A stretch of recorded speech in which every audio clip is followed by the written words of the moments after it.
스웨덴을 필두로 뭉치게 된 신교 연합군과 로마 카톨릭 연합군의 전력이 어느 정도 차이가 있었는지 한번 확인해 보겠습니다.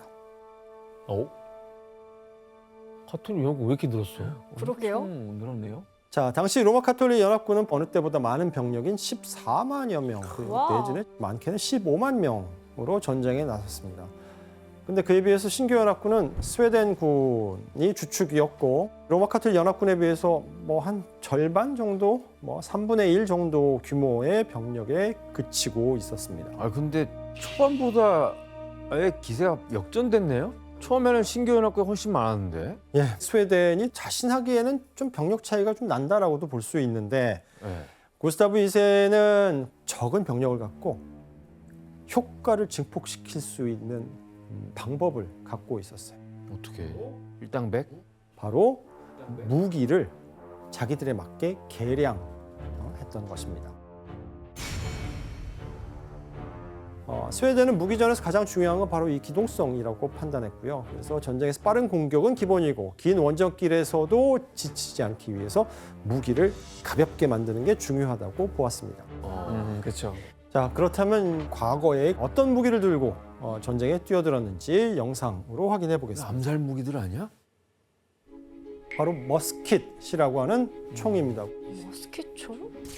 화약을 먼저 넣고 총알을 떨어뜨린 다음에 막대기로 다시 눌러서 저러다 총 맞겠어. 언제 장전해? 미스터 산샤인에도 나오잖아요. 아, 그래요? 심지에 불을 붙여서 발사시키는 총입니다.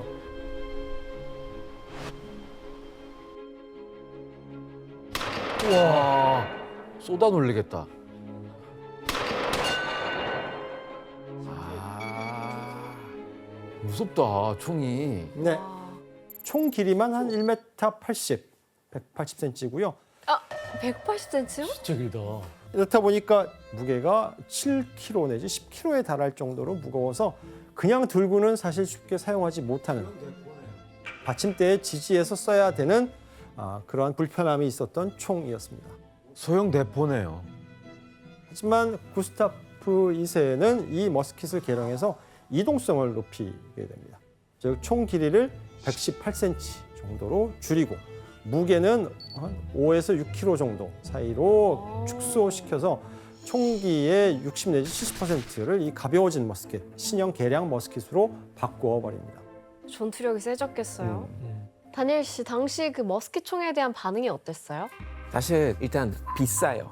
비싼데 그 당시 총병들은 입대했을 때 자기 총을 구입해야 들어갈 수 있었는데 그 정도 총을 가지고 있다면 일단 돈 좀 있다. 있구나라고 생각할 수 있었던 그런 부분이었는데 또 하나는 이렇게 총이 비싸서 일단 월급이 기본적으로 더 많았다는 뜻이죠.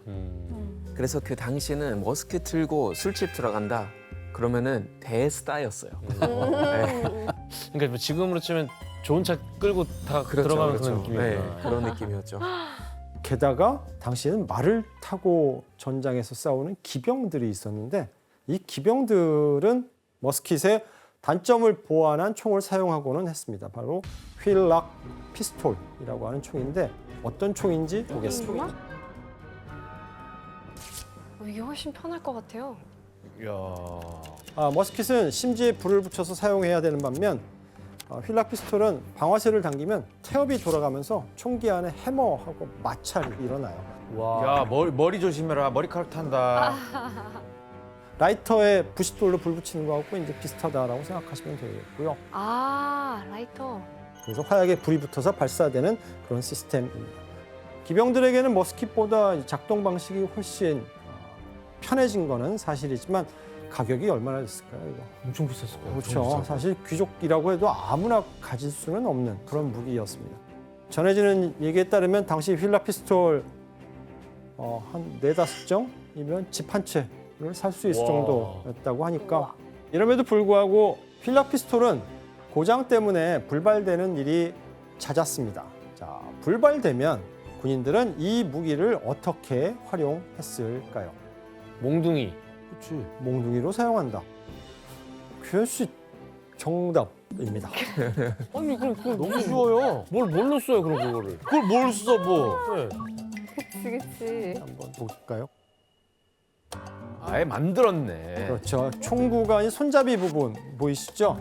아, 당시 기병들은 이제 총이 발사되지 않으면 총기를 거꾸로 잡고 그 부분으로 적군을 내려치면서 규현 씨 말씀하신 대로 때리는 용도로 사용했다라고 합니다. 아, 가지고 싶다.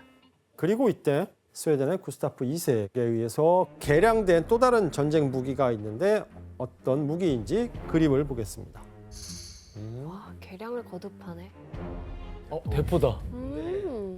바로 대포입니다.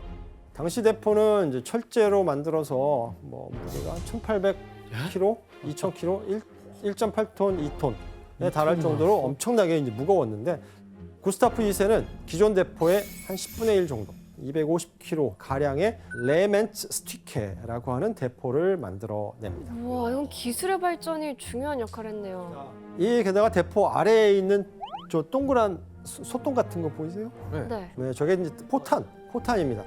레멘츠 스티케에 들어가는 포탄의 무게는 약 2kg에서 4kg 정도의 소형 포탄을 사용했습니다. 그러면은 막 바쁠 땐 손으로 던져도 되는 거예요? 4kg를 던지시려면 그래도 같이 어? 뒤에서 해봐요. 해보라고. 스웨덴의 구스타프 2세는 이렇게 가벼운 대포로 대신 사거리는 줄어드는 대신 빠르게 이동할 수 있는 작동점을 극대화시키는 전략을 구사했다고 볼 수 있습니다. 아, 경량화를 시켜서 그렇죠. 움직이기 쉽게 움직이기 만들었네요. 쉽게 만든 겁니다. 이승환 기자님, 네. 이 스웨덴의 대포에 또 특이한 점이 있어요? 네, 이전까지 대포는 이제 대포 사수들이 좀 감에 많이 의존했어요. 그래서 대포 사수들이 굉장히 중요했었거든요. 근데 이때부터는 대포를 발사하기 전에 앞에다 각도기를 꼽아요. 그래서 각도기를 꼽아서 거리에 따라서 정확한 포격을 날릴 수 있는 그런 도구들이 나오기 시작합니다.